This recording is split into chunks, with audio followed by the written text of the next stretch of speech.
Yeah. For those of you that wanna know what we're all about, it's like this, yo.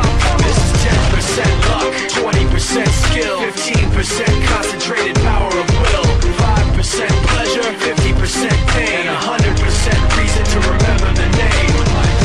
He doesn't need his name up in lights, he just wants to be heard, whether it's the beat or the mic. He feels so unlike everybody else, alone, in spite of the fact that some people still think that they know him. But fuck him, he knows the code. It's not about the salary, it's all about reality and making some noise, making a story, making sure his click stays up. That means when he puts it down, Tox picking it up. Let's go. Who the hell is he anyway? He never really talks much, never concerned with status, but still even him starstruck. Humble through opportunities given despite the fact that many misjudge him cause he makes a living from writing raps. Put it together himself, got a picture connects, never asking for someone's help or to get some respect. He's only focused on what he wrote, his will is beyond reach, and now it all unfolds, the skill of an artist. This is 20% skill, 80% fear, be 100% clear, cause Ryu was ill. Who would've thought he'd be the one that set the West in flames? And I heard him wreck it with the Crystal Method, name of the game. Came back, dropped Megadeth, took him to church. I like Bleach, man. Ryu had the stupidest verse, this dude is the truth. Now everybody give it